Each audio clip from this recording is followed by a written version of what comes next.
Okay, so the first thing you're gonna need to do is you're gonna get your glues. I would invest in mender and Torbot. The reason why you need both is mender only works on the fur, fabric-like materials, and then when you no longer have fur in the ear, mender isn't gonna work anymore, so you'll need to use Torbot. So then you're going to need your yarn needle. It's gonna have to be a thicker needle. And then you're gonna need 4 Q-tips and 2 pieces of moleskin. And off the bat, you can go ahead and cut these directly in the middle. Then you can take these 2 pieces and trace your puppy's ear. If it's a younger puppy that's under 10 weeks, you might even get away with doing half of a half. So you don't have to waste as much, but I am doing a 20-week-old puppy. And since I've done this for a while, I'm just gonna go ahead and outline it as best as I can, and then I'm going to correct what I need to before I glue it to the ear.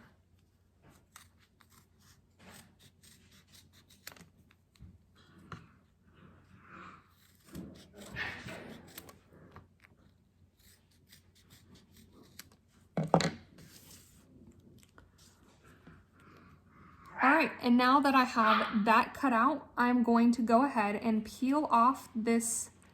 All right, now that I've peeled off the backing on that, we're gonna take 2 Q-tips and we're just gonna cut the tips off.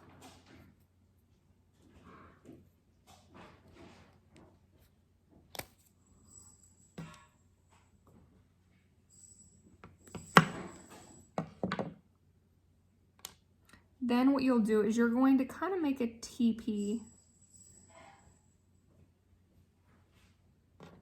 triangle shape.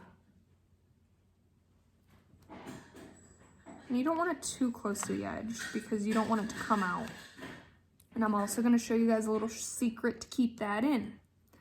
Okay, now what most people don't do is they don't glue this. I'm going to go ahead and glue this because I've noticed if I don't glue this, it ends up coming apart. And then your puppy gets a hold of the Q-tips. So I like to glue this together. It also holds a lot better with some extra support. And then I'm also gonna add some glue on top of that Q-tip. Go ahead, be generous. It's gonna make a mess, but guess what? It dries. Then I'm gonna go ahead and tack the fuzzy side down onto the glue side. And then we're gonna go ahead, set this aside after we're done pressing everything down. Yes, it's made a mess, but guess what? Again, it dries. It's a beautiful part. And then I'm just gonna kind of like fold it in the creases, make sure that it's completely wrapping around those Q-tips. So again, it doesn't come out.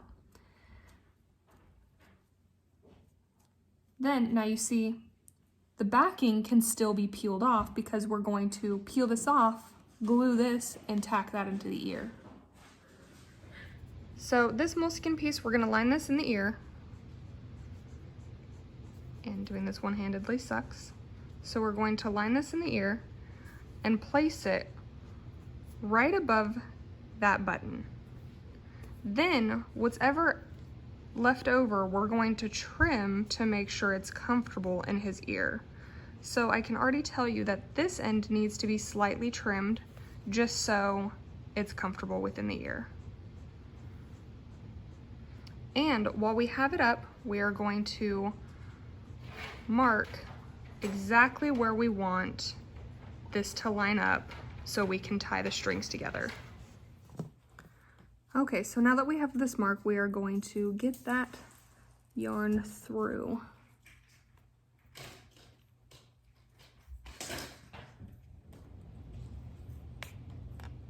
And then just slide this piece through. We only want one side.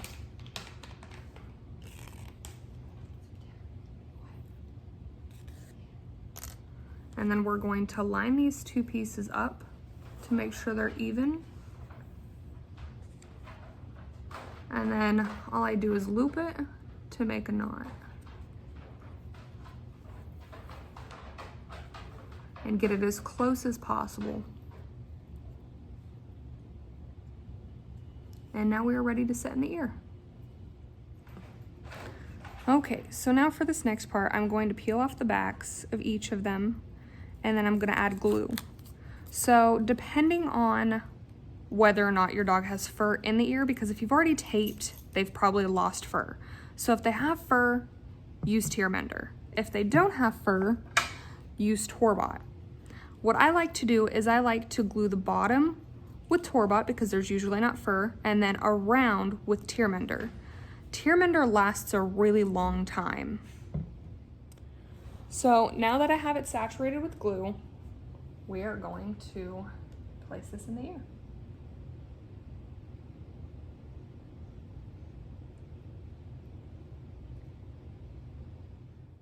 So now we are getting ready to do the next side, but I like to hold it by the string so I don't get so much glue everywhere.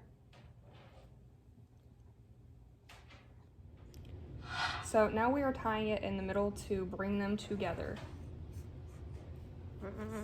He clearly doesn't like it because it tickles. He's fine.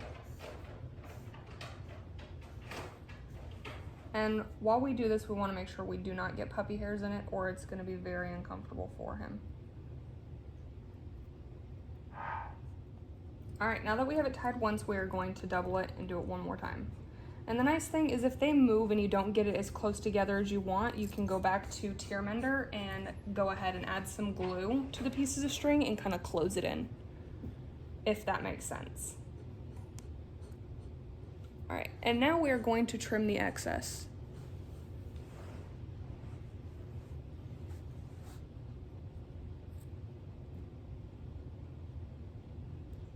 So now this is how our ears look. Okay, so now the next part that we have to do is, since we can see that his ears are going forward, we're gonna take the tear mender, we're gonna grab some of his fur back here, and then we're gonna glue it to the back of his fur on his neck.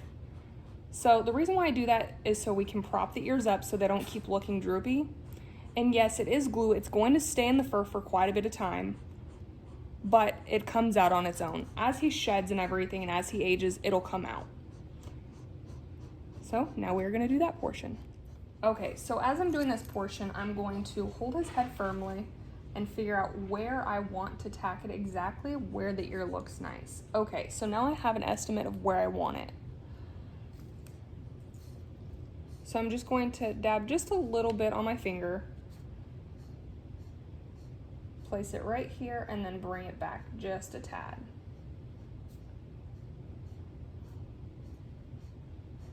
And if I need just a little bit more, I can go back in for more, but I rather use a little bit so we're not over gluing the area.